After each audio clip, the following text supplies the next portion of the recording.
Obrigada a todos. O evento, né, hoje do Dia Internacional, Dia Nacional de Doação de Órgãos, ele tem o intuito de sensibilizar, de fomentar, de informar. São tantas, né? Esse dia, hoje, só de comemorações, já começamos pela manhã no Piratini com a secretária, doutor Camargo. Mas eu queria, pelo menos de início, né, agradecer a presença aqui, né, de todos que estão aqui, especialmente vou tomar a liberdade de cumprimentar o desembargador Kiknit, que tem comigo trabalhado. A gente está caminhando junto há algum tempo agora, né, indo a todos os locais. Fomos primeiro conhecer a realidade do Rio Grande do Sul.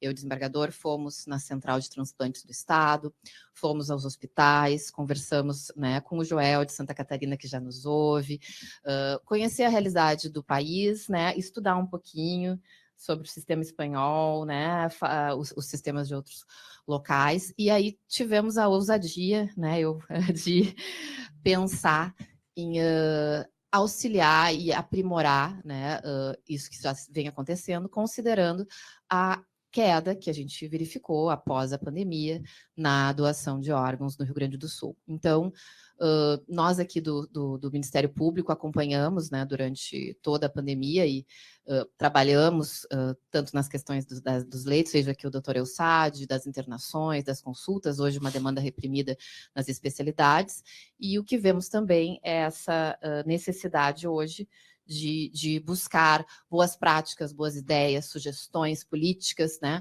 públicas que melhorem os nossos índices, que os técnicos aqui irão apresentar.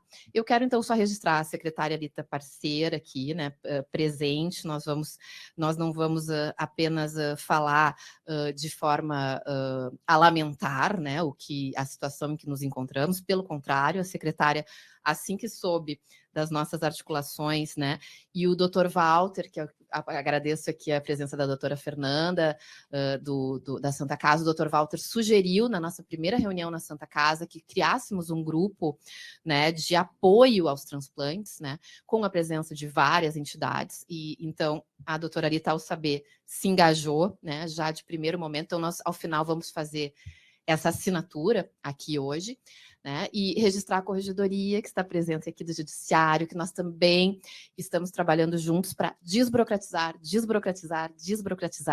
auxiliar no consentimento, né, feito, às vezes, via Judiciário, quando nós não temos os familiares próximos, para facilitar a questão da doação. Conversamos com o IGP, a questão da sensibilização, também falamos com a Sociedade Rio Grandense de Psicologia, são vários órgãos envolvidos, mas hoje, né, eu fiz o pedido para o doutor Camargo e para o doutor Manfro, né, as duas, e aí, porque, né, são os maiores transplantadores, os hospitais maiores transplantadores do Estado, onde eu e o desembargador muito aprendemos, né, ao visitar. Nós apoiamos a campanha da Santa Casa, que pode ser vista já pelos corredores aqui, né, com a Mônica Martelli, que eu acredito, não sei se será apresentada também, mas está disponível no YouTube, a gente divulgou bastante. Hoje à noite eu vou lá, já fui de manhã, agora eu vou às 19 horas ser parceira do Dr. Camargo lá na Santa Casa, vou ficar à noite lá com experts em saúde. Eu vou, não sei o que eu vou fazer lá, mas eu vou, né? Eu vou. E então, assim, convidei, né, os maiores, então, transplantadores, o doutor e os médicos referência, assim como a doutora Fernanda e o doutor Walter, que estão nessa parceria de organização e de trabalho diário, assim, muito nos ajudando, e a falar um pouquinho sobre o porquê de nós estarmos hoje aqui, né? O que aconteceu com o Estado do Rio Grande do Sul, como é que é a realidade, né, dos profissionais que trabalham, das pessoas que querem doar, dos órgãos que estão chegando, né? Como é que está a questão mais técnica de quem, depois de ali, eu aprendi lá na Santa Casa, depois, às vezes, de 16 horas de trabalho intenso, várias pessoas envolvidas, 2 ocorrências policiais, né, Nádia? Eu descobri, né, que tem 2 ocorrências, a gente está tentando, estou falando com o Instituto Geral de Perícia, tem tanta coisa para a gente trabalhar, e é bem isso, assim, embora o dia seja um dia de sensibilizar e de educar, né, a secretária, hoje de manhã, a secretária deu vários prêmios ali no Piratini, para tanto associações, sociedades civis de doadores, né, de transplantados, médicos, pessoas que tiveram a vida, o doutor Ivo Nesralla, né, pessoas que tiveram a vida envolvida na causa. Teve uma fala tocante quanto à morte encefálica em adolescentes, em criança, né, que foi incrível a fala, né? Eu disse hoje, eu não posso chorar mais vezes do que eu já chorei de manhã. Então, eu acho que hoje aqui a gente quer ser mais técnico, mas buscar uma melhor organização, buscar uma melhor contribuição do sistema de justiça, né? O que nós podemos fazer, Ministério Público, Judiciário, sociedade, pessoas envolvidas, para facilitar a vida de todos os envolvidos. É esse o único intuito, né, do Ministério Público, e o que nós, né, pudermos fazer sobre isso, protocolos. A Nádia tem várias ideias ali. Nós aqui no Ministério Público também, tudo que estiver ao nosso alcance, né, nós vamos nos dedicar. E eu vou, de pronto, então, secretária, se me permite, passar a palavra para o doutor Manfro, para ele passar aqui brevemente a experiência do Hospital de Clínicas quanto à questão dos transplantes, após o doutor Camargo, e aí nós já vamos para a Central de Transplantes Santa Catarina. Ok? Certo? Doutor Manfro, por favor. Bom, eu queria começar agradecendo o convite do Ministério Público, nas pessoas do desembargador Itinite e da doutora Gisele, a honra de vir aqui na Faculdade do Ministério Público, nesse centro de aperfeiçoamento, participar de uma atividade que é tão importante e tão cara, que é a promoção da doação de órgãos, tão necessária entre nós e com os enormes desafios que nós temos pela frente. Muitíssimo bem acompanhado, né, pelo professor Camargo, né, líder, pioneiro da transplantação de pulmão na América Latina, não é só no Brasil, e pelo Joel de Andrade, meu amigo, né, que deve estar me ouvindo, que é campeão brasileiro de doação de órgãos enquanto coordenador da Central Estadual de Santa Catarina, né, que ocupa nos últimos 10 anos um protagonismo muito grande, desempenha um protagonismo muito grande. Eu vou fazer o seguinte, Camargo, não vou te atrapalhar. Bom, então, a pedido da doutora Gisele, eu vou fazer uma contextualização. Como eu não tenho o dom da pessoa que falará a seguir de mim, eu preciso do recurso do slide, né? Então, eu vou contextualizar os desafios da recuperação dos transplantes no período pós-pandemia aqui no nosso estado. E vou contextualizar isso, né? Não tenho nenhum conflito de interesses nessa apresentação. E esse aqui é o roteiro, né? Uma breve introdução, os desafios no RS, no que diz respeito às listas de espera, doação de órgãos, transplantes realizados e umas conclusões. Bom, todos devem saber, né? Hoje a gente aprende essas coisas, né? Hoje é o Dia Nacional de Doação de Órgãos, é o dia de São Cosme e São Damião, que são santos lá, né, do passado remoto, que teriam, diz a lenda, feito o primeiro transplante, não de um órgão, mas de um membro, de um doador etíope no Santo Angélico. Esse é um quadro que está no Museu São Marco, em Florença. E o Dia Nacional de Doação de Órgãos foi reconhecido, né, pela criação de uma lei em 2007. Então, no Brasil todo, nesse dia se comemora e, na verdade, se tenta educar e criar os protagonismos para que isso seja frequente. Isso aqui é um pequeno desafio, né? Aqui estão algumas das palavras que estão envolvidas, ou das ações que estão envolvidas quando a gente vai se envolver num transplante, né? Tudo aquilo que às vezes parece tão simples tem essa nuvem de palavras que certamente é incompleta, mas que, se não houver a doação, o transplante nunca acontece. Todo o resto é atividade meio. A atividade fim é a doação e o transplante. Tudo isso aqui está no caminho, né?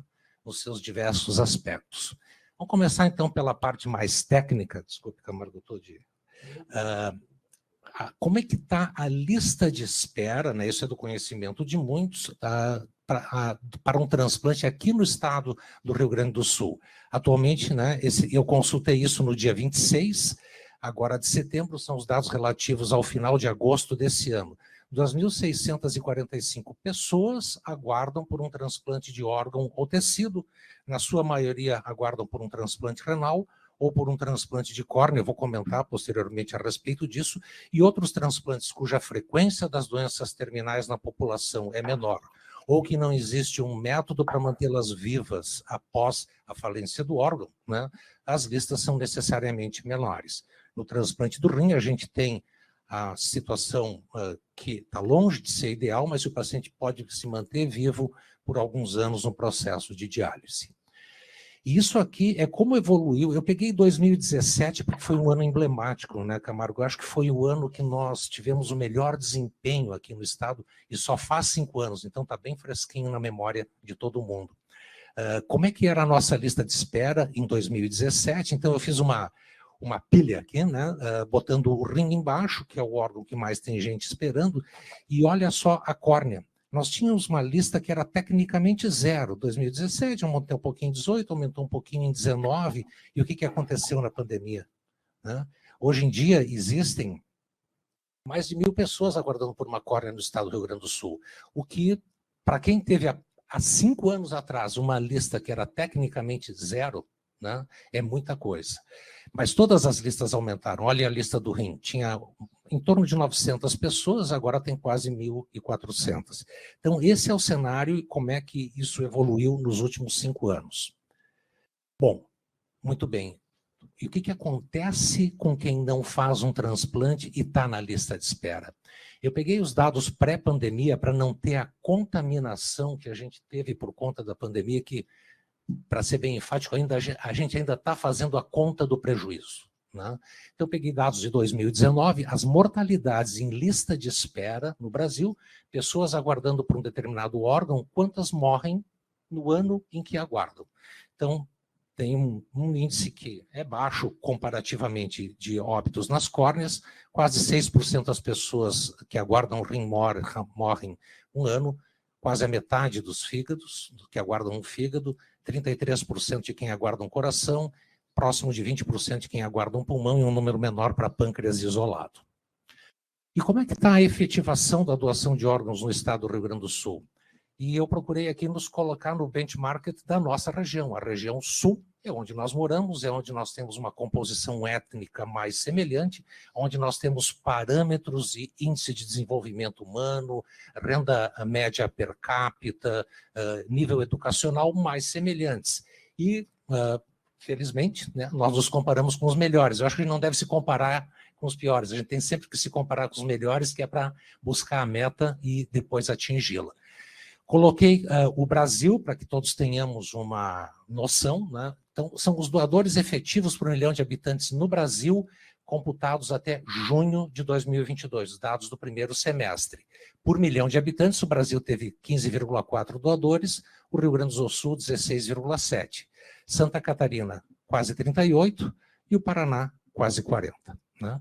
E esse aqui é o número de notificações por 1 milhão de habitantes. Tá? Então, no Brasil, 59 notificações, no Rio Grande do Sul, 59 notificações.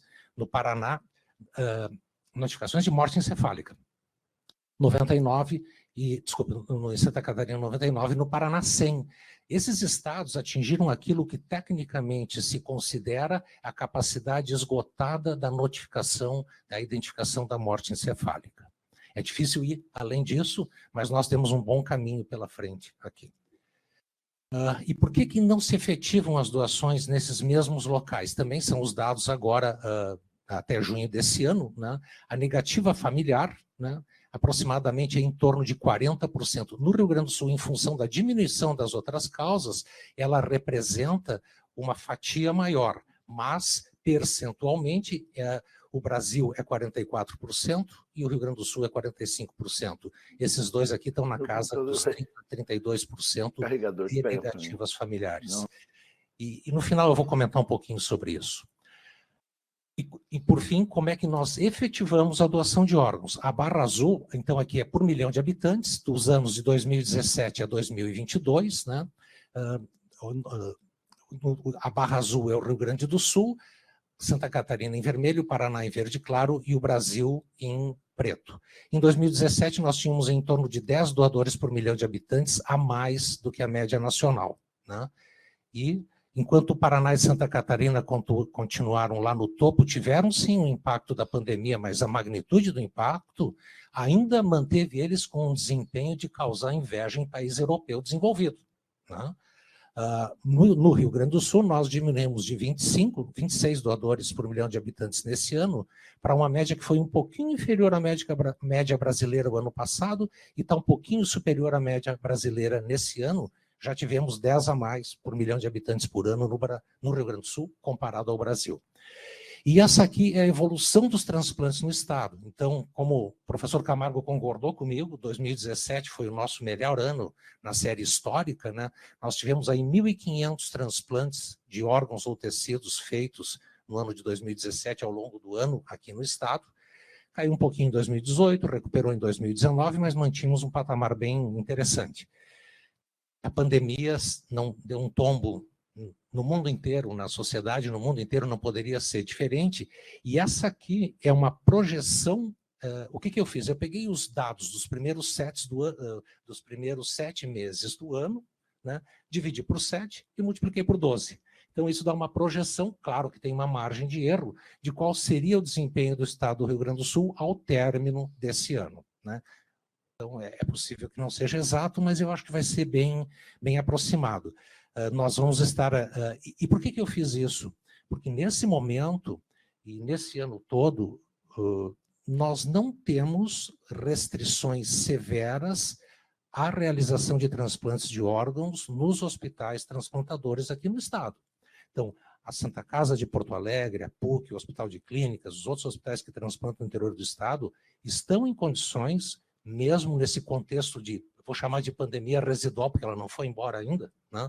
Nós temos condições de aceitar as doações e de ir à frente com os transplantes. Houve um momento no ano passado em que isso não foi possível.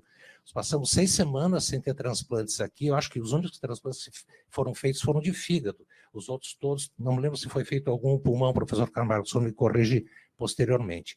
Mas então, eu achava, né, na minha conta, é que o segundo semestre ia ser um período de recuperação. E continuo achando que vai ser, né? Eu acho que a gente tem melhorado um pouquinho todos os meses. Tomara que a minha conta esteja errada para menos aqui. Uma coisa que eu acho que a gente não pode deixar de pontuar também é o quanto nós, no estado do Rio Grande do Sul, utilizamos órgãos vindos de outros estados para transplantar os nossos pacientes.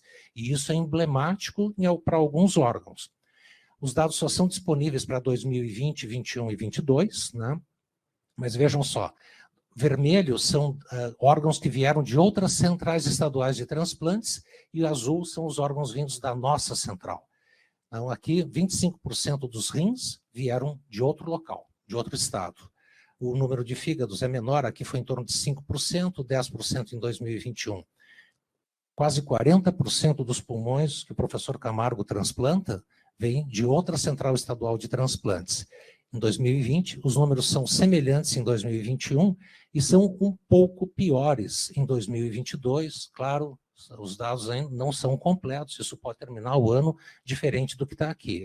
Essa análise interina até o mês de agosto. Mas, mais do que a metade dos transplantes de pulmão feitos no Rio Grande do Sul, que é, de longe, o estado que mais transplanta pulmão no Brasil, corrigido pelo tamanho da população, né? 60% vieram de outras centrais estaduais e 30% dos rins vieram de outros estados também. Como é que evoluíram os transplantes? Então, eu falei da lista de espera, falei das doações, e agora eu vou falar um pouquinho mais dos transplantes. Está quase no fim, Gisela, ela só me deu 15 minutos. Bom, essa aqui, então, é a pilha, né, dos transplantes no Brasil para rim, fígado, pâncreas, pulmão e coração. Começa a ser interessante, o Rio Grande do Sul não tem transplante de pâncreas, né? Faz 3 anos que não se faz transplante de pâncreas, é algo que a gente vai precisar trabalhar aí no futuro. Eu tenho a sensação que esse grupo do apoio ao transplante vai nos dar uma gasolina necessária para esses projetos. O número de... Então, é só para o primeiro semestre, são dados da Associação Brasileira de Transplante de Órgãos, o Brasil, o Rio Grande do Sul, que tem esse desempenho aqui excepcional no transplante pulmonar, né? Faz menos rim e menos rim que o Paraná e que Santa Catarina, menos fígado que o Paraná e que Santa Catarina, né? Que são os nossos benchmarks, né? É com eles que nós temos que ver, nos comparar ou buscar como modelo. E como eu comecei dizendo os desafios durante a pandemia foi muito difícil para quem trabalha com transplante, muito difícil. a gravidade da doença e a mortalidade associada à doença é muito mais alta, no mínimo 10 vezes mais alta em receptores de transplantes do que na população geral. E nós sofremos muito com isso. No nosso serviço, nós temos uma população prevalente, no início da pandemia, 1.500 e poucos pacientes transplantados renais, né, vivendo as suas vidas. Quase, até o momento, 35% deles já foram infectados pela Covid. A gente não sabe mais os testes de farmácia, né? Isso se perdeu, o controle. Então, essa aqui é a curva da contaminação, a azul, né? Aqui entrou a variante Ômicron, e essa aqui é a curva da mortalidade. Antes da variante Ômicron, a mortalidade era de quase 30%, com a variante Ômicron, a mortalidade ficou em torno de 10%, o que é menos, mas ainda é muito. Então, a pandemia não foi embora, nós temos que respeitar isso e tentar protagonizar tudo que for possível. Esse é um bom momento para que o façamos, né, ao longo, né, dos próximos meses aí desse ano. Pilares da doação de órgãos, o diagnóstico da morte encefálica, da maneira como ele é regulamentado no Brasil, ele é absolutamente seguro. Eu gosto de pensar em coisas simples. Então, existe segurança no diagnóstico da morte encefálica daquela pessoa que, né, que disse em vida que seria uma doadora. A necessidade, e não vamos nos iludir, essa necessidade é subestimada. O número no Brasil de pessoas aguardando por um transplante é um pouquinho maior do que 50 mil, mas o número real de quem precisa é maior do que esse. Então, existe uma necessidade que é inequívoca. O nosso sistema de alocação de órgãos, ele está pautado em necessidade e em aspectos técnicos. Ele busca a justiça e o que melhor serve à sociedade em termos de quanto mais serve e quanto esses órgãos vivem por mais tempo nos seus receptores. Então, nós temos a tranquilidade de que isso deve ser feito assim e é feito assim, né? É o que eu chamo de equidade aqui. E, por fim, né, quando o professor Camargo começou a fazer os transplantes da Santa Casa na década de 80, né, professor? Eu me lembro, faz muito tempo. Eu também. O primeiro transplantado que eu vi, eu estava no 3º ano da faculdade, eu era aluno de Clínica Médica 1 e eu me apaixonei por aquilo, isso foi em 1978. E eu ainda tenho o mesmo entusiasmo.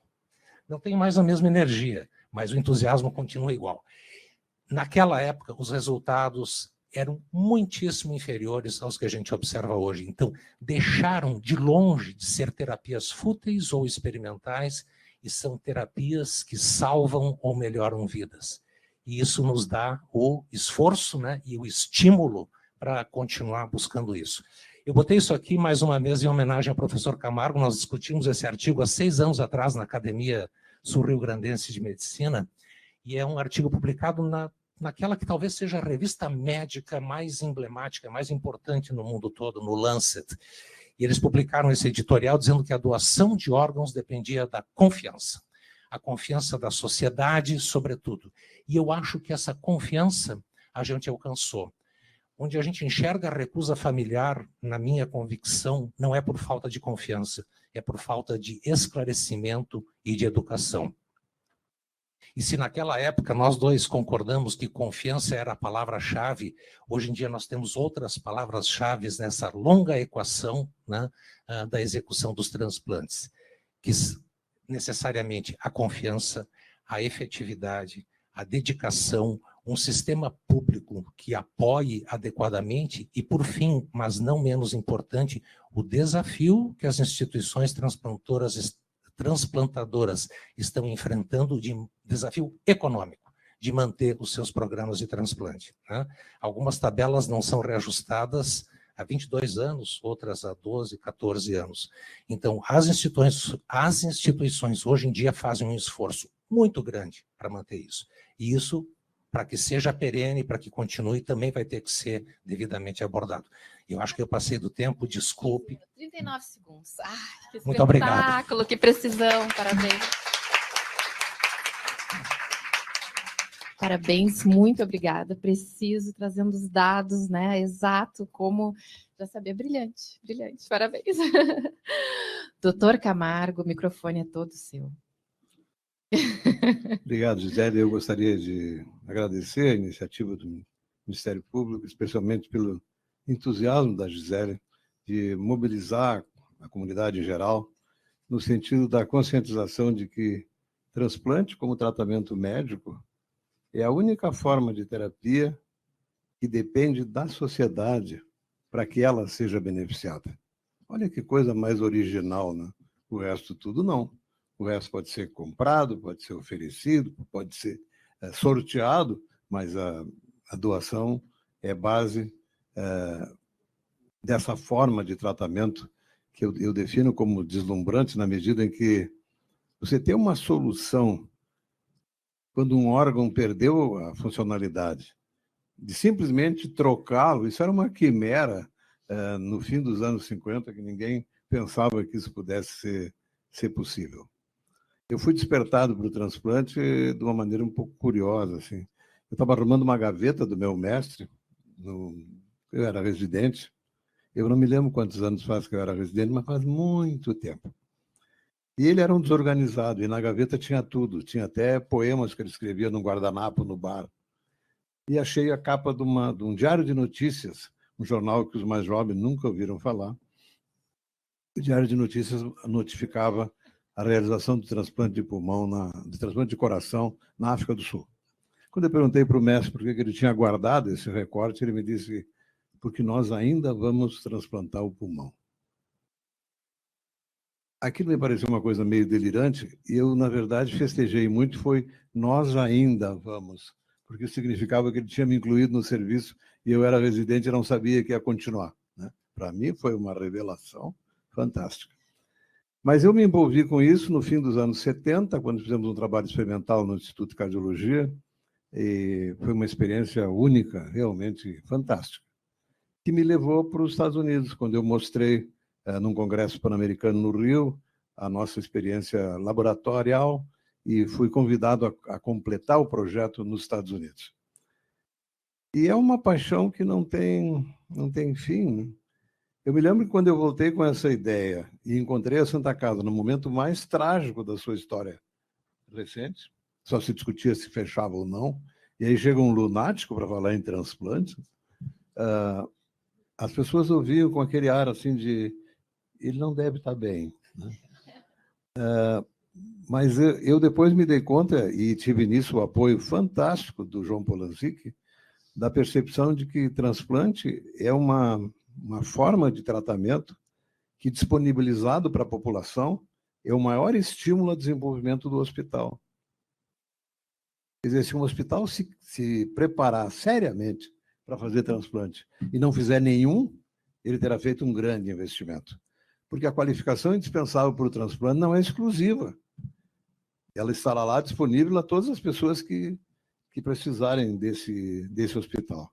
Isso realmente foi um entendimento que levou a Santa Casa à condição de, num determinado momento, o único hospital sul-americano que fazia todos os tipos de transplante, que foi o mote que nos levou a buscar recursos numa comunidade de empresarial sensibilizada com o que a Santa Casa estava fazendo, e recebemos doações suficientes para 80% do custo do centro de transplantes foram doações de grandes empresários.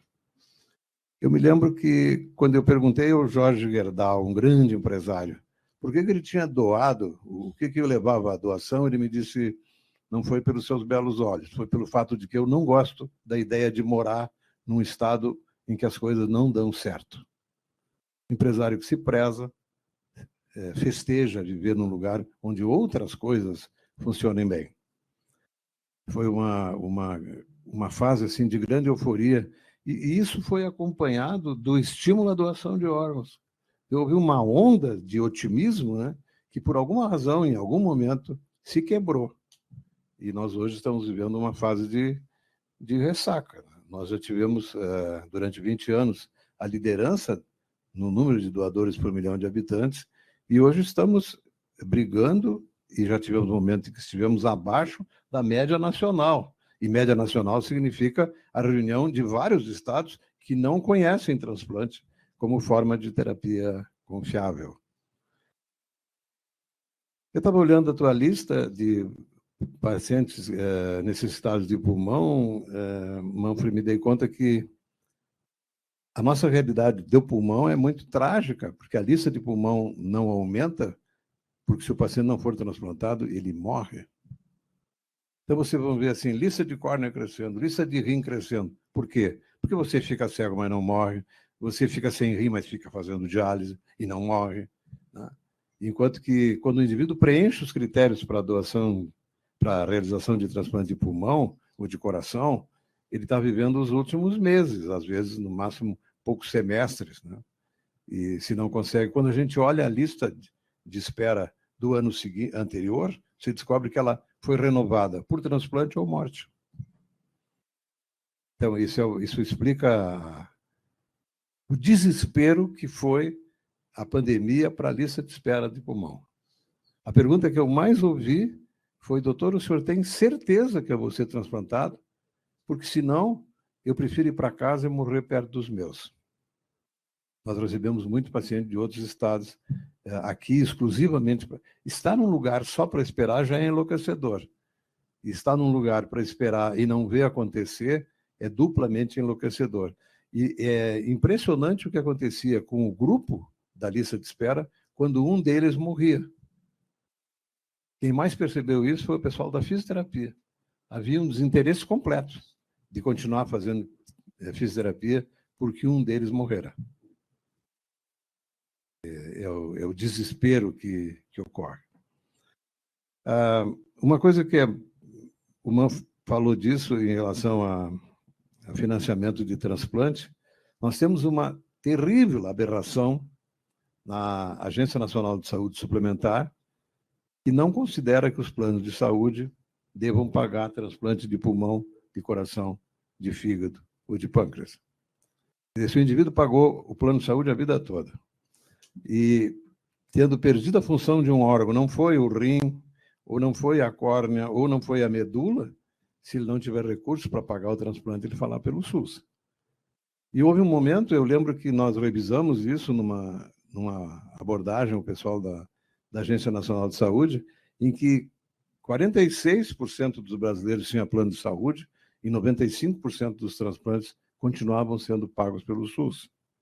O que é uma coisa que não tem precedente na história da humanidade. Se você contar em um lugar civilizado, que tem hospitais que usem o lucro de convênios de privados para subsidiar o déficit do SUS, isso não existe. E isso acontece na relação transplante com o SUS.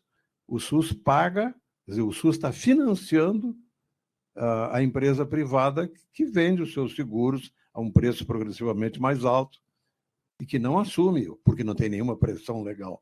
Eu imagino o tamanho do lobby que deve existir das empresas de saúde, os planos de saúde, para que os transplantes não sejam incluídos lá. Isso é uma tragédia. O que eu queria dizer é que nós estamos assim com uma saudade danada de 2018. Nós fizemos 52 transplantes em 2018, um por semana. Um número emblemático. 62% dos órgãos vieram de Santa Catarina e Paraná, que a gente está beneficiado por isso, 2 sistemas muito eficientes e que não transplantam pulmão. Né? Curitiba recentemente fez 2. Né? Mas como eles mandam os candidatos a transplante para cá, eles se sentem na justa obrigação de oferecer órgãos de doadores ótimos que não poderiam ser aproveitados lá. Essa ajuda tem feito uma grande diferença, e para o pulmão mais do que por qualquer outro órgão, porque os outros órgãos são transplantados em Santa Catarina e Paraná, mas o pulmão ainda não. Então, isso tem, de alguma maneira, nos ajudado. O que me constrangeu nesse ano de 2018, com tantas coisas boas que aconteceram, é que nós perdemos 5 doadores porque o Estado não foi capaz de disponibilizar transporte aéreo para buscar o órgão. Perdemos 5 doadores, porque naquele dia tinha problema com a aviação, tinha problema com a manutenção, tinha problema que eu achei um absurdo, porque houve uma época, não muito remota, em que o serviço de transporte era terceirizado. Quer dizer, então, não custava nada se a aeronave oficial do governo, sei lá, ou a da Força Aérea, da FAB, não estava disponível, chamam. E isso me deixa muito, muito deprimido, porque isso é a prova do subdesenvolvimento que começa pela desvalorização da vida. O país desenvolvido valoriza a vida. Eu não sei se vocês sabem, mas no dia 11 de setembro de 2001, quando ficou claro que o avião tocando a segunda torre não era um acidente, era um atentado, o Comando Aéreo Americano determinou que todos os aviões pousassem e teriam 45 minutos para pousar nos aeroportos que fosse possível. Porque depois desse tempo, tudo que voasse e fosse maior do que, sei lá, do que uma gaivota, seria abatido. Nesse dia, só um avião percorreu o céu americano, assim, de Los Angeles para Miami, para buscar órgãos. Há uns anos atrás, eu fui visitar, quem não visitou ainda, eu recomendo muitíssimo que, quando for a Nova York, não deixe de visitar o Memorial do 11 de Setembro. Eu encontrei lá essa história, e uma entrevista feita por uma jornalista do New York Times com esse comandante aéreo americano, que já estava agora aposentado e tal.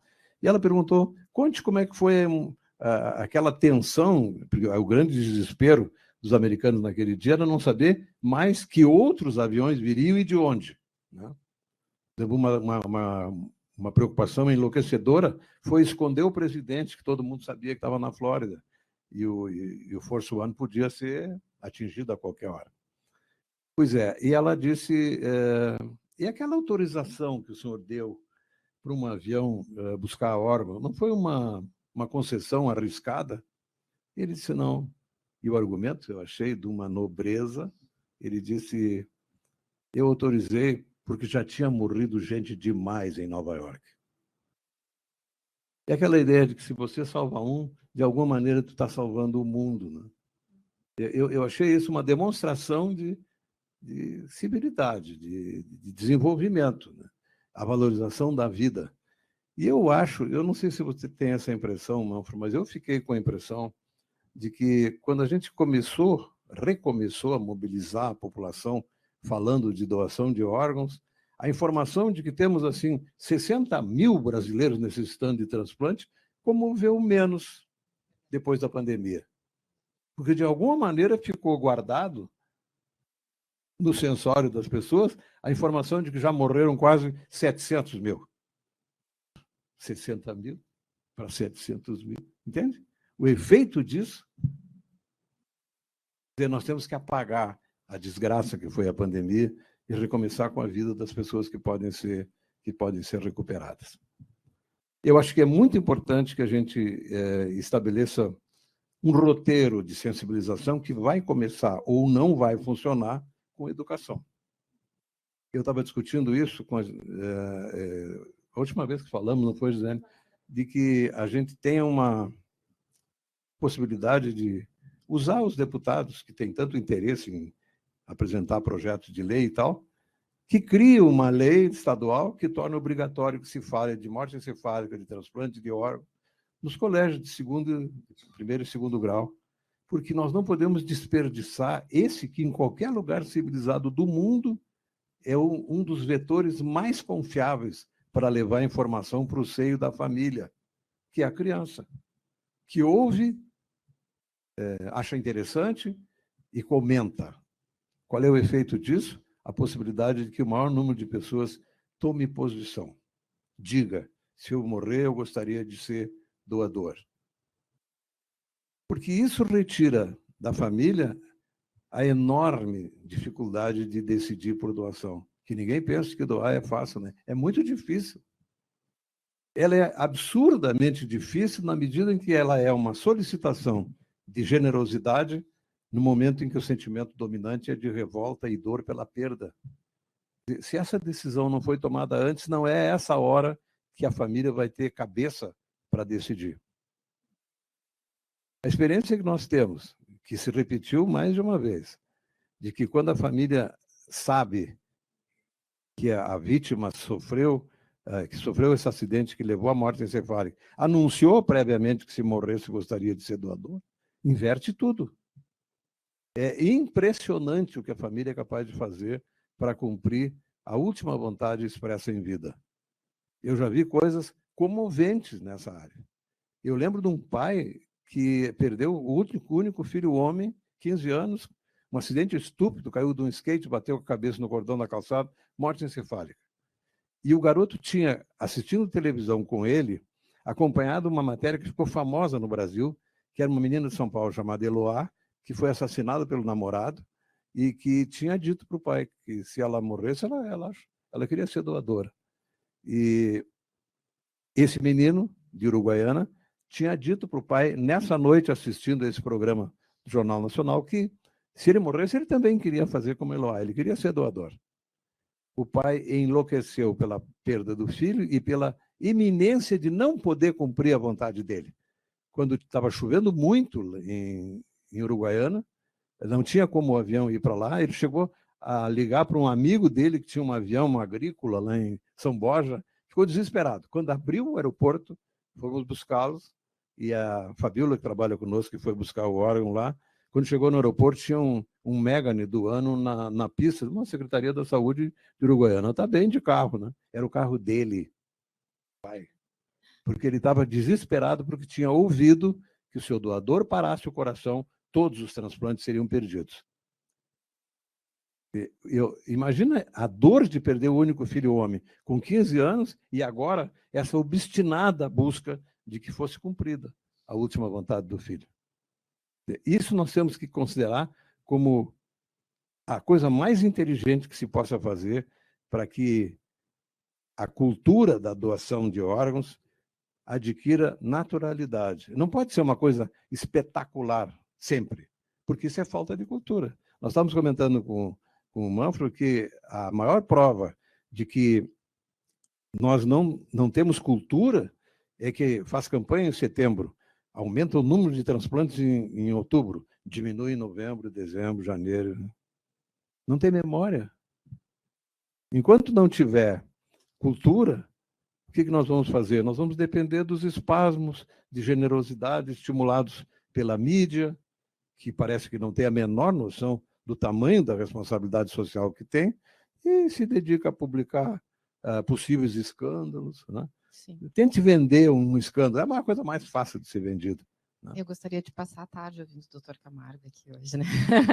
Muito obrigado pela gentileza. Obrigada, doutor, obrigada, gostaria mesmo. Incrível. Mas seguiremos conversando, né, doutor Camargo? Eu vou às 7 horas lá para a Santa Casa, vai estar ao vivo no YouTube, né, doutor? Acho que vamos ficar com vários especialistas lá, eu estou à disposição, né? Vou às 7, ficamos lá. E a campanha também da Santa Casa, ela vai exatamente ao encontro disso, né? Informe a sua família, comunique, palavras salvam vidas, digam sim, né? E eu vou, porque eu sou, né, aqui tem o Miller aqui, né, tem o Germânico, eu vou passar de imediato a palavra para quem foi tão referido aqui, né, que a gente tá com dois campeões, dois experts, duas pessoas maravilhosas aqui, referências, não preciso nem falar, mas Santa Catarina e Paraná foram mencionados, e eu, como eu não sou bairrista, não tenho essa história, né, de Grêmio Inter, eu liguei, né, para o Joel, assim, a primeira vez que eu falei com o Dr. Walter, né, com a Fernanda, que todo mundo me mencionava, todo mundo que eu falava do Joel. Aí eu liguei para o Joel, né, me encantei com o Joel, né, achei assim, né, o Joel brilhante, e vi ali que tem aquilo que nós, exatamente o que o doutor Camargo falou, né, uma pessoa muda a vida de muita gente. E a gente acredita nisso no Ministério Público, o meu centro de apoio é de direitos humanos, é de dignidade, é de saúde, e eu acredito em pessoas que fazem a diferença, né, de milhares de pessoas, e o doutor Joel é uma dessas. Então, doutor Joel, por favor, a palavra é sua, como referência, como boas práticas, né, como exemplo para nós aqui, por favor. Muito obrigado, Gisele, agradeço ao Ministério Público, ao Judiciário Gaúcho, a oportunidade de estar nesse evento com vocês. Vou tentar respeitar os 15 minutos e mostrar para vocês um pouco da trajetória de Santa Catarina na questão da doação de órgãos. E eu não podia deixar, desde o início, de referir que muito do que foi feito em Santa Catarina foi inspirado na estrutura que existia no Rio Grande do Sul, quando eu assumi a coordenação da Central. Eu não preciso apresentar o Estado, vocês conhecem bem, costumam ficar mais nessa área litorânea, mas não só nela também, né? E é um Estado que tem um IDH de 0,774, né? E uma área de 95 mil quilômetros quadrados, perdão, e uma população estimada de 7,3 milhões.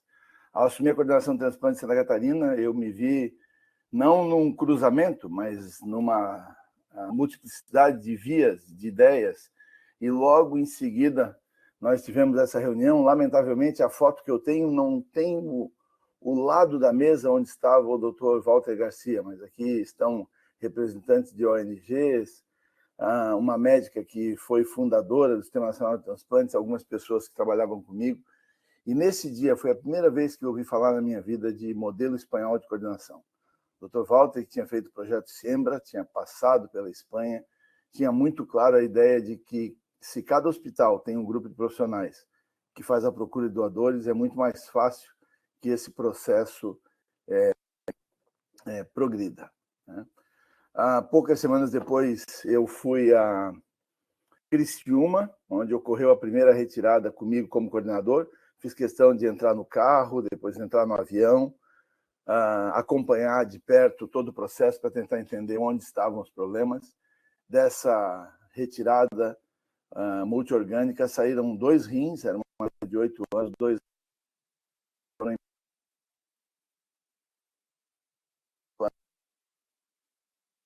nas crianças, e a minha entrada no sistema de transplantes, que era para poucas semanas, ela está prestes a completar 18 anos. Essa era a realidade de Santa Catarina, muito parecida com a do Brasil. Santa Catarina e o Brasil, em 2003, 2004, tinham por volta de 7 doadores por milhão de população. Santa Catarina um pouquinho a mais do que o Brasil. E nesse mesmo período, a Espanha já tinha 34 doadores por milhão de população. Pouco tempo depois, eu tive a oportunidade, e foi uma recomendação que o Dr. Walter me fez. Eu fui a Valência, na Espanha, fiquei com o Dr. Juan Galán Torres, eu não sei se vocês conseguem ver meu apontador, mas é esse senhor aqui, um pouquinho ao meu lado, e levei os dados de 740 óbitos em 3 dos principais hospitais de Santa Catarina e fizemos, então, uma análise dos dados de Santa Catarina segundo o Programa de Garantia de Qualidade do governo da Espanha, da Organização Nacional da Espanha. E descobrimos que havia um alto percentual de negativas familiares, 30%, deveria ser, pelos padrões da Espanha, 10%, um alto percentual de escapes, era quase 20%. Escape é quando uma morte encefálica ocorre num hospital e não é sequer notificada a coordenação de transplante. Então, nós tínhamos, nos 3 melhores hospitais do estado, nós tínhamos 20% de perdas, né? E depois tinha uma zona indefinida também que poderia significar uma melhora da doação. De lá, e com base nessas questões, eu trouxe 7 recomendações de implantar programa de garantia de qualidade, basicamente um programa que analise o desempenho de cada hospital doador nos vários meses do ano, no ano e na série de anos, adequar as camas de UTI às demandas dos pacientes de Santa Catarina, o que acabou acontecendo sem nenhuma influência minha. Isso foi uma decisão do governador. No ano de 2008 para 2009, nós tivemos 200 leitos a mais de UTI, repito, por uma decisão do governador de então, e depois desenvolver estratégias que facilitassem envolver os médicos no processo de coordenação de transplantes e também desenvolver coordenações hospitalares de transplantes em todos os hospitais. Por essa época, nós tínhamos mais ou menos entre 10 a 15 hospitais doadores em Santa Catarina. Hoje, eles são 65. E o restante das recomendações é desenvolver educação, educação, educação. E uma delas, talvez a mais importante, é educação voltada para a comunicação entre profissionais de saúde e famílias. Muito se fala sobre a questão da doação e muito é negligenciado o papel do profissional de enfermagem, que é o principal papel nesse processo de doação. Um profissional de saúde bem treinado, ele é capaz de, através de uma comunicação empática e de um tratamento criar o ambiente necessário à doação. Não existe doação que se sustente por campanha publicitária se o ambiente intra-hospitalar é hostil. E muitas vezes, lamentavelmente, ele é hostil e tem má comunicação. E, por fim, pagar os coordenadores de transplantes. Quando eu fui para a Espanha, Luca, que hoje tem 20 anos, e Elis, que tem 15 anos, eram assim. Ela era um bebê, aceitava colocar chuca na cabeça, mas ela já tinha uma característica muito especial. Quando se pedia beijo, ela normalmente pedia balinha. Eu volto a esse tema depois. Nós voltamos e implementamos todo tipo de qualificação profissional relacionada à coordenação de transplantes possível. Formação de coordenadores hospitalares em todas as etapas do processo, cursos regionais, comunicação em situações críticas, que é o curso que eu acabei de mencionar, a coordenação de sala cirúrgica, de suporte de vida em emergência neurológica. O cuidado do neurocrítico é fundamental. Se o paciente neurocrítico é mal cuidado em uma região, ele para o coração antes de poder ser doador. Então, para se produzir mortes encefálicas, o cuidado básico dentro das emergências tem que ser qualificado. E a gente tem uma preocupação e trabalha num dos programas para isso. Curso de doação testicular, profissionalização da coordenação de transplantes. Aqui volto à minha filha, quer dizer, se uma menina muito pequena não aceita fazer ganhar uma balinha, imagina, a Gisele se referiu às 16 horas de trabalho, imagina trabalhar 16 horas de coordenação de transplantes sem receber por isso. Né? Lamentavelmente, em muitos locais do Brasil, não há remuneração específica para a coordenação, e isso é algo que a gente desenvolveu em Santa Catarina. E pagar significa poder fazer gestão, então a gente paga e faz gestão de trabalho. E também implantação de roteiros técnicos e auditoria contínua de mortes encefálicas. Se um hospital dá 10 doadores no ano, eu não sei se ele é bom ou ruim. Eu preciso saber quantas mortes encefálicas houve. Se houveram 10, ele é excelente. Se houveram 50, ele tem 20% de eficiência, ele é muito ruim.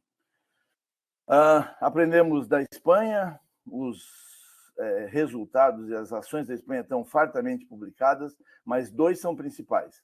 A Espanha investe alguns milhões de euros de educação dos seus profissionais por ano.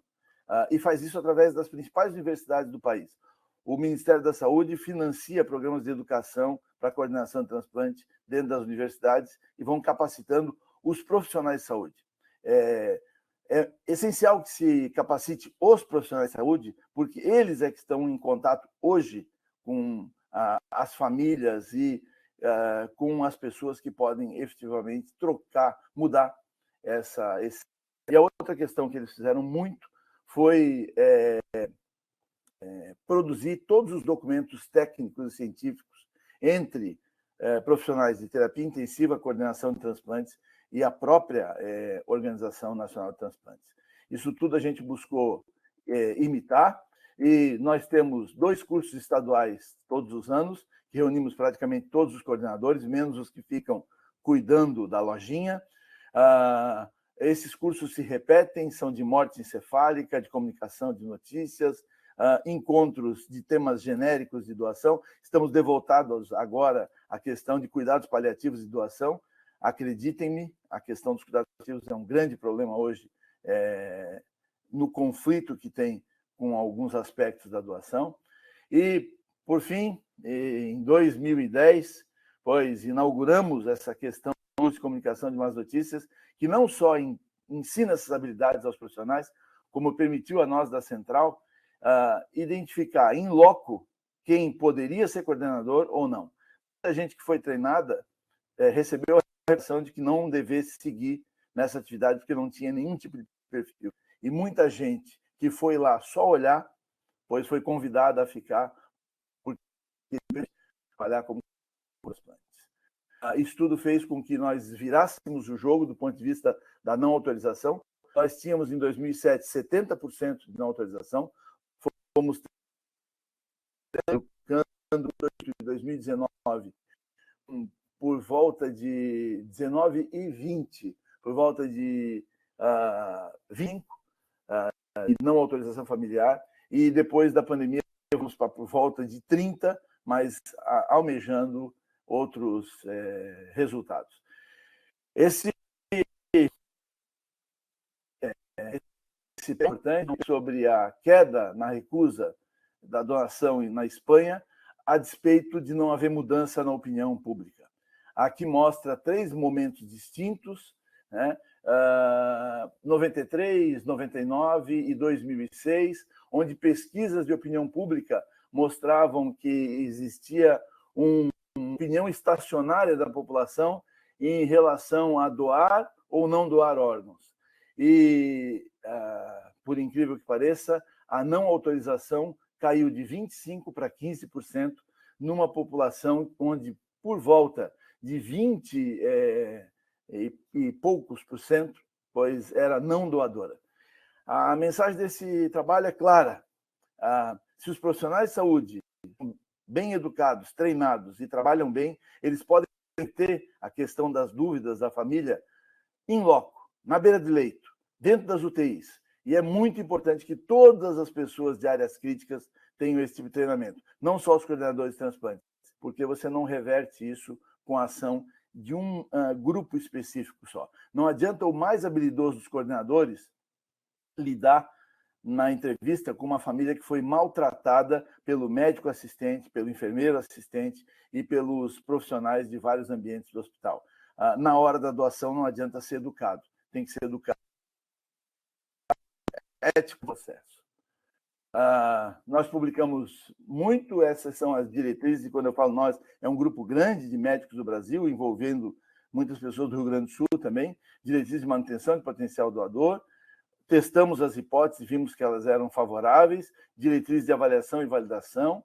A experiência de Santa Catarina está publicada em 2018, junto com o meu orientador de doutorado, e, por último, como base do estudo Donors, publicamos os novos guidelines de manutenção, algo que foi extremamente útil para nós, para o nosso uso.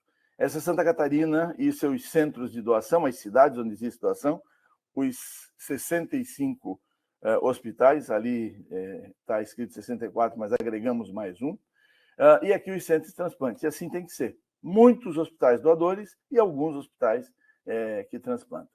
Esse é um grupo de coordenação do município de Lages, e essa foto está só para contar que dessas 8 pessoas que estão aí, 6 são de UTI e 2 são de outras unidades de crítico. Então, muito importante ter profissionais de UTI trabalhando em coordenação, porque eles não vão na UTI buscar os doadores, eles trabalham na UTI, e quando chegam pessoas em morte cefálica, eles ajudam nesse diagnóstico, e é assim que funciona aqui. Nós temos uma proporção. Quanto mais notificam os nossos hospitais, mais coordenadores eles têm financiados pelo nosso sistema, e temos sempre em mente que existe um turnover muito grande. Então, tem sempre uma troca muito grande de pessoas nessa função, e é fundamental manter os programas de educação circulando, porque a chance de uma família pegar um coordenador com pouco treinamento num ambiente que tem grande turnover é muito grande. Mais educação, aquela era morte cefálica, essa é comunicação de más notícias, e aqui, basicamente, nós temos 3 profissionais de enfermagem brilhantes que trabalham viajando o estado inteiro, e fazendo auditorias e buscando todos os dados necessários para aprimorar cada um dos hospitais. Elas visitam apenas 18 dos 64, mas esses 18 compreendem 80% das notificações de Santa Catarina, então a maior parte do estado está coberto por essa análise.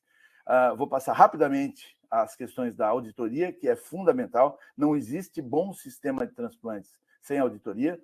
Nós auditamos em 2 etapas, uma auditoria interna feita pelos próprios coordenadores daquele hospital e uma auditoria externa feita pelas pessoas que eu acabei de mostrar para vocês.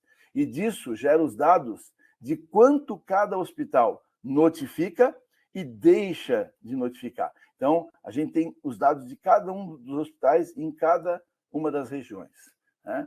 E aqui está o resultado. Alguém mencionou, acho que foi o Manfro, que a gente tem 100 mortes encefálicas por milhão de população detectadas, pois nós temos mais 198 escapes que equivalem a outros 20 PMP. Então, a nossa detecção com auditoria é de 20 PMP. E o nosso grande trabalho é colocar esses escapes para dentro do sistema para permitir que a gente tenha ainda mais doadores e possa chegar, talvez, a mais do que 50 doadores por milhão de população nessa hora pós-pandêmica. Bom, de novo, lá atrás eu mostrei meus filhos, eles foram crescendo. Essa moça já não se contenta mais com balinha, a coisa ficou mais complexa, é sushi, e a gente vai indo. Esse foi um evento da minha formatura do doutorado, eles foram comigo ao Rio e puderam ver o time que eles escolheram torcer, que é uma coincidência, é também meu time. E esse é o resultado que eu tenho orgulho de mostrar para ele, né? Aqui são as notificações de Santa Catarina, que subiram de 18 para 100,6, as doações que subiram de 7 em 2004 para 42,9 esse ano, e já foram 47,4 em 19. Quando a gente compara Santa Catarina ao Brasil, Brasil em azul e Santa Catarina em vermelho, a gente vê que, como regra, Santa Catarina tem, a partir de 2014, 2,5 vezes a performance do Brasil, que é mais ou menos o que tem agora. O Brasil está por volta de... esse dado está 22, mas alguns meses atrás. O Brasil tem agora por volta de 15 e nós quase 45. Então, é quase 3 vezes mais. E o principal são esses resultados. Obrigada, Joel. Obrigada, viu? Imagina. Muito obrigada. É uma experiência brilhante. Obrigada. Já convido aqui todos que nos seguiremos na conversa de noite, né, Joel? Vai estar lá também no evento da Santa Casa, sim, né? Então, sim, lá vamos seguir também com o Dr. Camargo à noite, podendo falar mais sobre essa questão a partir das 7 horas. E eu prometi para a secretária que seria um evento breve, mas não posso deixar de passar, pelo menos assim, para a gente fazer um fechamento do motivo de nós nos encontrarmos aqui, depois de ouvir essas brilhantes, né, explanações, tanto quanto a situação do Rio Grande do Sul, como uma boa prática. Desembargador Riquiniti, por favor. Só para a gente botar o nosso contexto aqui, né? Bem rapidinho, doutora Gisele. Em primeiro lugar, uma boa tarde a todos. Saúdo a todos na presença da doutora Gisele, né, que é a nossa anfitriã aqui. Secretária, né, que eu conheci hoje, mas quero lhe dizer, registrar que eu tive nessa pandemia uma admiração muito grande pela senhora, uma pessoa que sempre teve tranquilidade e cientificidade no enfrentamento de uma coisa gigantesca que se enfrentou. Parabéns, e já valeu também por eu poder transmitir isso para a senhora. Em relação aos doutores, os dois médicos aqui, até é difícil, eu fico até... maldade de deixar eu falar depois de duas sumidades, começa mais ou menos aquele negócio do Rubinho com o Senna, né? É bem difícil. Mas, gente, eu vou falar... esses dias fui convidado aqui para vir numa reunião com a doutora Gisele no Ministério Público para tratar da doação de órgãos. Vieram grandes ideias, como sempre acontece para quem não conhece a causa no inteiro. Eu achei sensacional porque a gente encontrou sangue novo para a causa, e um sangue bom, centroavante daqueles que realmente faz gol. Mas eu disse para ela, Gisele, vamos fazer o seguinte, vamos conhecer o resto, vamos conversar com quem efetivamente conhece o outro problema da doação de órgãos, porque é uma vida aí atrás, né? Eu trabalho há muito tempo na questão da doação de órgãos, mas só na parte da conscientização. Eu olhava lá para trás, em relação aos hospitais, autor só do com doar medo. é legal, autor do doar é legal. Só com medo. Né? Por quê? Porque eu sei que talvez esse seja o grande trabalho, não só a conscientização, porque, como disse o doutor, é uma mídia aqui, uma mídia ali, apaga. A estruturação, o apoio, a organização é tudo. E foi o que a gente aprendeu. E aí nós vamos conversar com os médicos. Eu não conhecia o doutor Manfred, foi um grande prazer, doutor. O senhor me disse uma das coisas que eu já... o doutor Walter Dura, que tinha aprendido, o senhor disse uma coisa que é extremamente importante, da questão econômica. é um investimento. É um investimento. Porque, por exemplo, no rim, o custo que o Estado, que as pessoas gastam, né, no tratamento com tanta dor, se houver a possibilidade, é um investimento. Olha o que o doutor Camargo falou em relação a todo hospital, se não fizer nenhum, já é alguma coisa, porque tem toda uma estruturação. Sendo bem breve, né, eu quero dizer para vocês, embora a vida tenha me dado ultimamente algumas uns socos, digamos assim, eu sou uma pessoa muito feliz, muito realizada. Por quê? Porque eu, desde cedo, descobri que não é cargo, não é dinheiro que faz a felicidade das pessoas, é a diferença que a gente faz na vida dos outros. E tem uma inveja em relação aos médicos, porque eles não só fazem a diferença, eles possibilitam muitas vezes que as pessoas continuem viver. Eu digo isso pelo seguinte, porque não sei se por casualidade ou não, eu tenho uma causa que é a causa da minha vida, que é a doação de órgãos. Eu vou contar bem rapidinho como é que tudo aconteceu. Em 88, quando eu era jovem, daqueles que a gente, como diz na música do Legião, quando a gente acreditava que tudo era para sempre, cheio de sonhos, eu fui lá no Tudo Faço. E tinha uma senhora lá com talvez com uma coisinha assim, com uma cadeirinha distribuindo um selinho de doador de órgãos. Está aqui. Eu achei aquilo super legal, porque eu nunca entendi muito bem, né? Na questão da morte, as pessoas morrer, ir para dentro de um caixão hoje por uma cinza, quando se pode se salvar tantas pessoas, no caso 8, nunca entendi muito aquilo, mas eu peguei aquele selinho. Em 89 eu passei no concurso para juiz. E sempre gostei da causa, aquela coisa. Em 2009, eu vim a ser diretor do Foro da Capital. E eu disse, puxa, é agora que nós vamos trazer todo o pessoal do direito, né? O Judiciário, o Ministério Público, a Defensoria, a OAB, todo mundo, vamos trazer esse pessoal para essa causa. E nós lançamos o Doar é Legal, né? Que é um projeto, nós ficamos uma semana, onde a gente, com a nossa linguagem, que é a certidão, com a nossa credibilidade, nós dávamos uma certidão para as pessoas que iam lá no Foro Central. Em uma semana, nós conseguimos emitir 5 mil certidões. Entravam de 10 a 15 mil pessoas ali no Foro Central. E lá, naquele dia também, né, nós levamos um ônibus do Hemocentro para fazer coleta de sangue para doador de medula. Bom, o projeto foi um grande sucesso. Posteriormente, o CNJ, nós passamos para a área digital, né? Colocamos lá no nosso site, facilitamos ainda mais. O CNJ incorporou, orientou que todos os tribunais replicassem, até onde eu sei, a Secretaria de Saúde, vários outros, passou pelo Brasil. Pois bem, quando do lançamento dessa última parte, num jornal da capital, do lançamento da parte digital, eu escrevi. Por tudo isso, fica o convite, acesse a página do Tribunal de Justiça do Rio Grande do Sul e obtenha, sem qualquer custo, sua certidão, divulgando a proposta e sua intenção.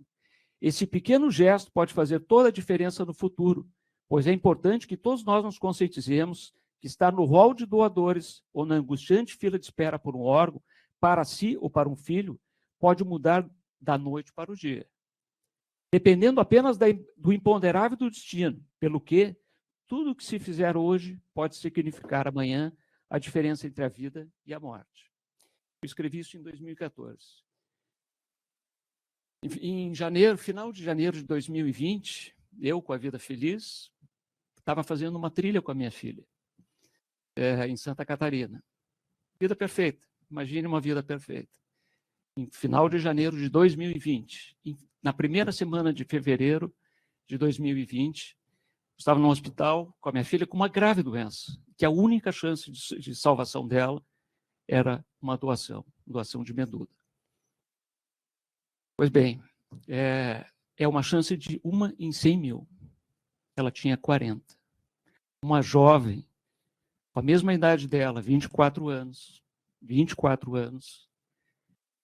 lá na Alemanha, enfrentando pandemia, no auge da pandemia, deu a chance da minha filha estar viva. E ela está muito viva. Trabalhando, ano que vem se forma. Então, gente, eu queria trazer isso. É chato a gente falar da gente, Mas é essa vida, é isso que nós estamos falando.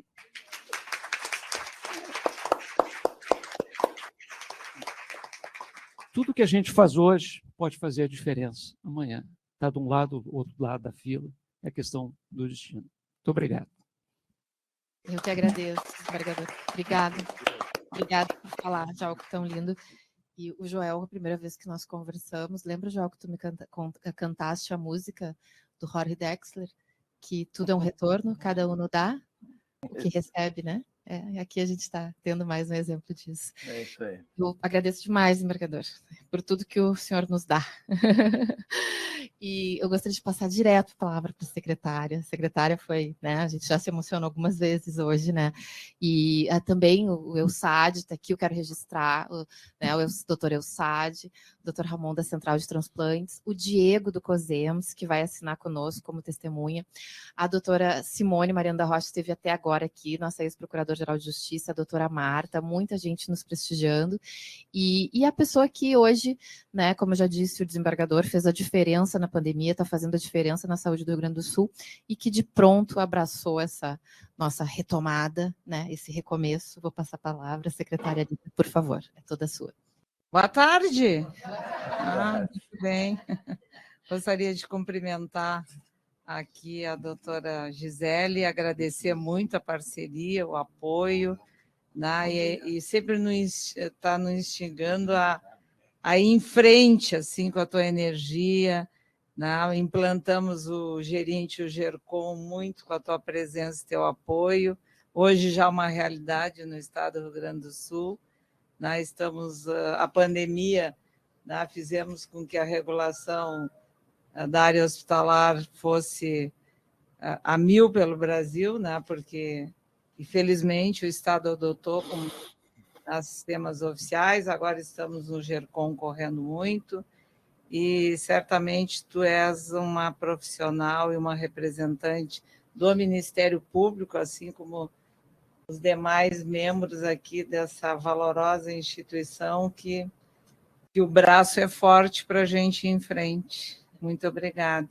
Queria cumprimentar o doutor Manfro, doutor Camargo. Aliás, doutor Camargo, eu gostaria de lhe pedir para o senhor publicar aquela sua fala hoje de manhã, né, nos órgãos de imprensa, porque, né, acho que tocou a todos nós. E...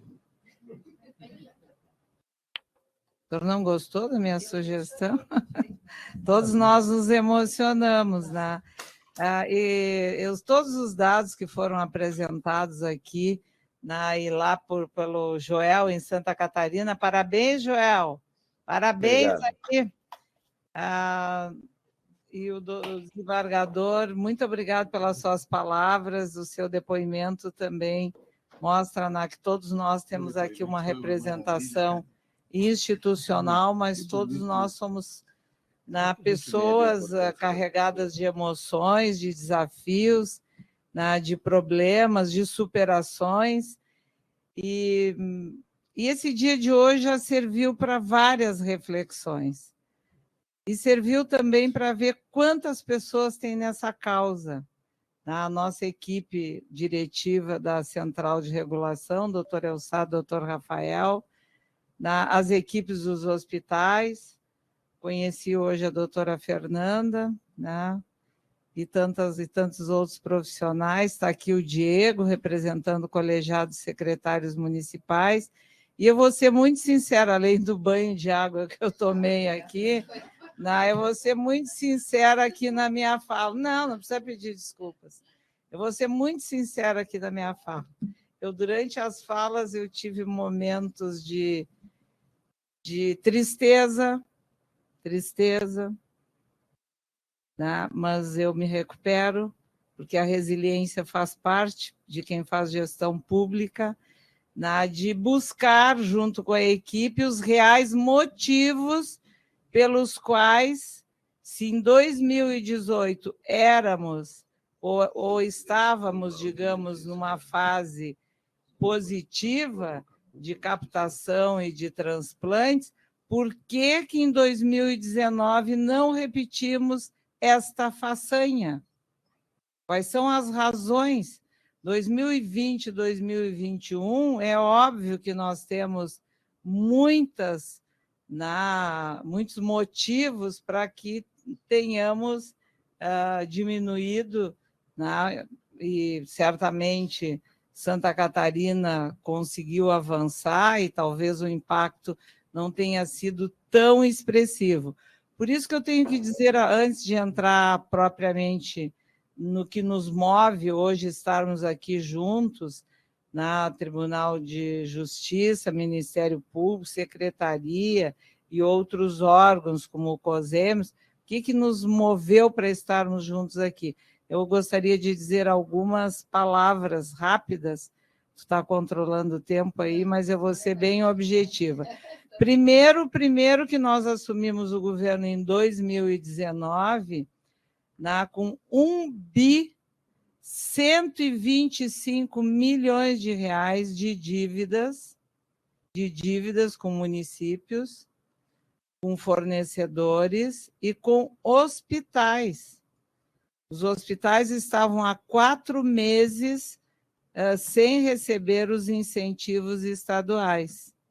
Então, o primeiro ano foi um ano muito difícil, né, de tentar reorganizar e colocar em dia, né, felizmente conseguimos no decorrer, né, do governo, não só quitar esse passivo, como regularizar os pagamentos. Então, talvez em 2019, por parte da administração estadual, nós não tenhamos, ou não houve possibilidade, e aí, né, a doutora Gisele acompanhou diretamente, foi um ano que nós trabalhamos muito para viabilizar o convênio com o município de Porto Alegre para implantar o Gerint e o GERCOM.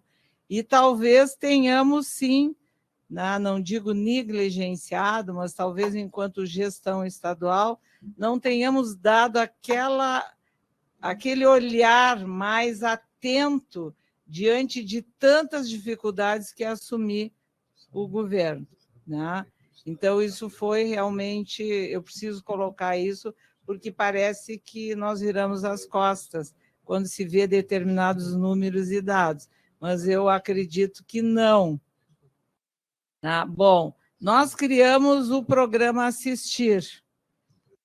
Aliás, o dia de hoje já serviu para 2 decisões de gestão que eu acho que vão impactar diretamente na mobilização, na qualificação e na ampliação, não só de captação de órgãos, como também na questão assistencial dos órgãos transplantadores, que é o seguinte: primeiro, quem estava conosco de manhã ouviu o depoimento de um servidor público chamado Jaime, e o Jaime é pedagogo, o Jaime é professor.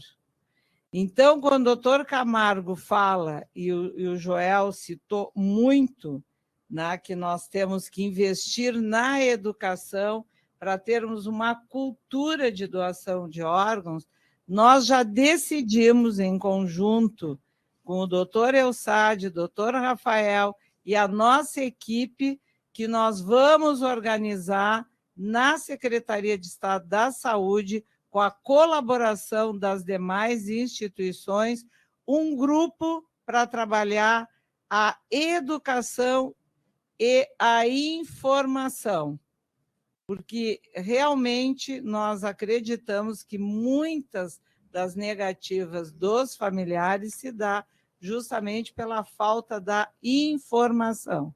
Então, o dia já rendeu o dia.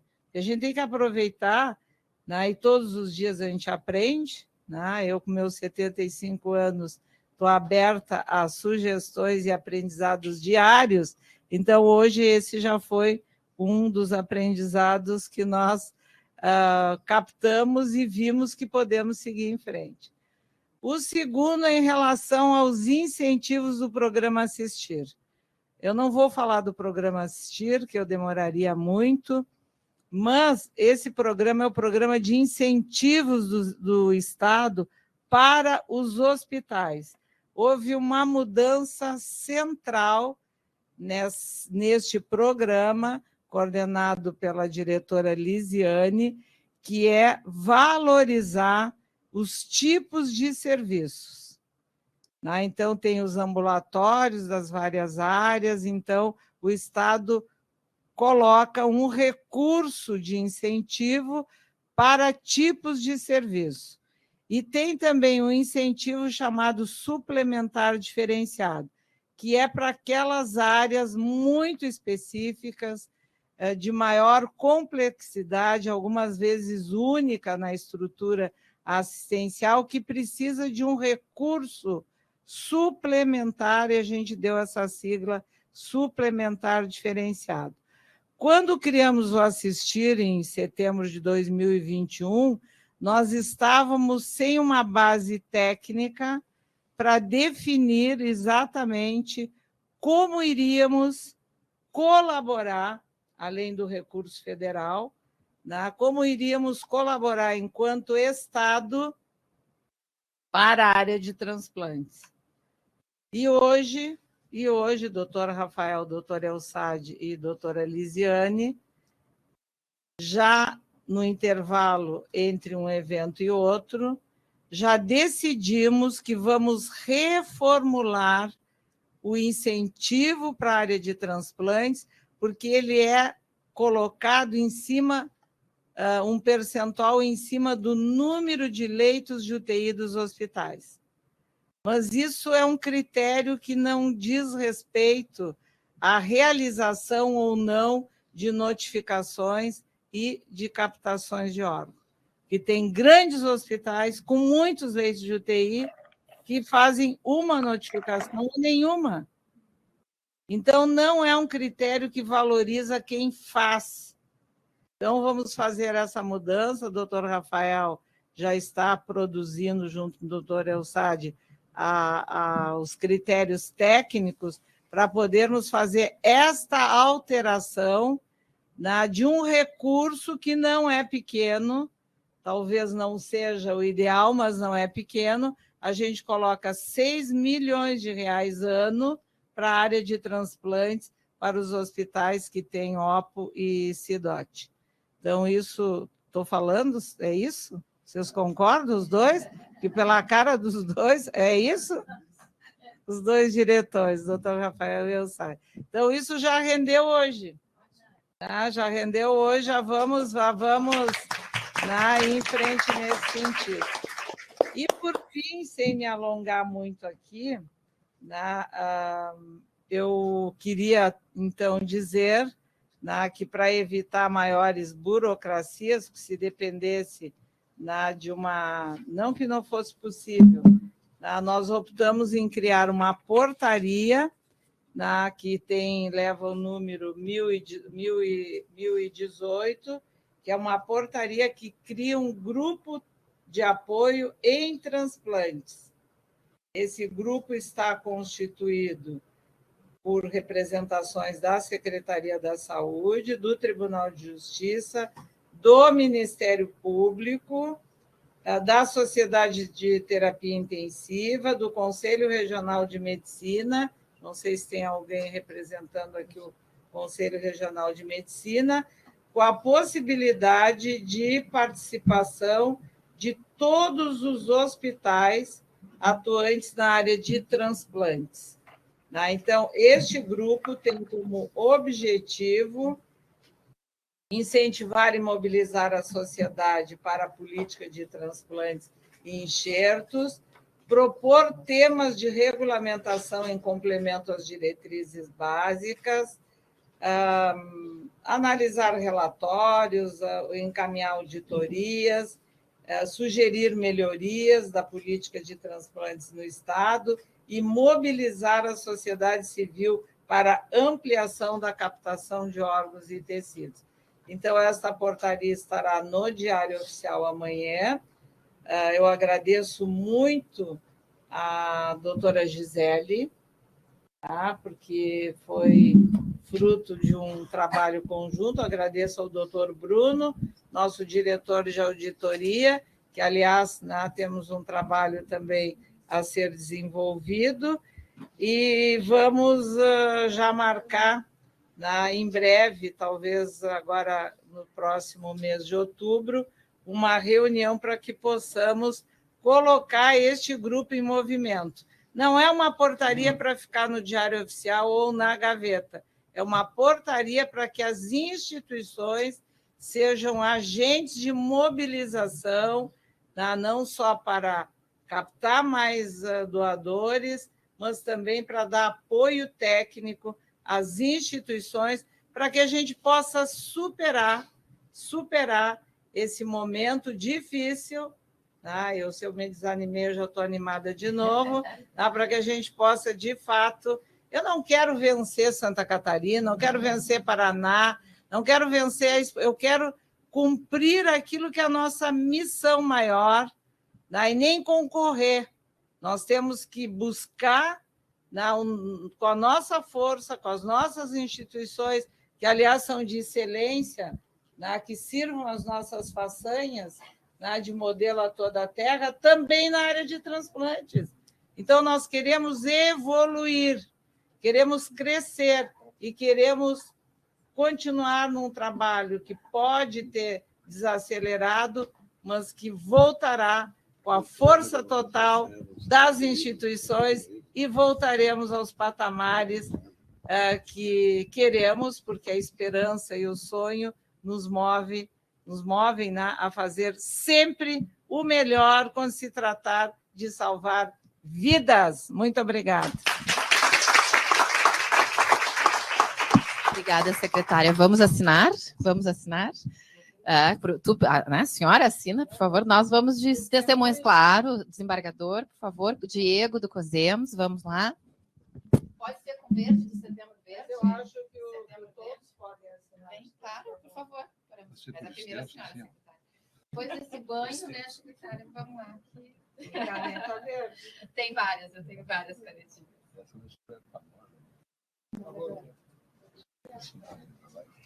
Foi a que fosse café, né? Não, tem que ser processo. Mas o Figueiredo Pinto contou uma história maravilhosa. Estava em Boston, no Congresso, a volta do Brasil em Nova York, uma time. E chegou em casa, estava a netinha dele. Deu um beijo, fez uma foto dela, a bochecha dele, irmão, antológica. E aí ele deixou a time em cima da mesa, botou ela em cima da mesa. Eles dão uma complicada para nós, porque já estão convidados para a primeira reunião. Botou o time em cima. Vou pedir para o doutor explicarem. Doutor Mãos, por favor. Não aconteceu nada, eu vou fora. Cuida do degrau.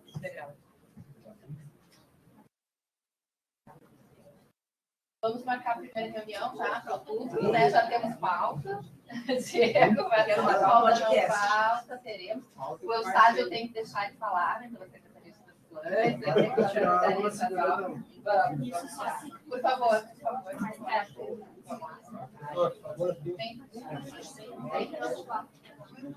Tem mais aqui. Rafael, presidente da Central.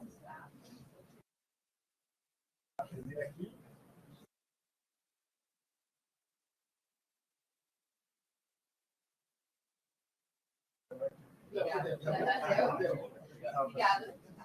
Muito obrigada a todos.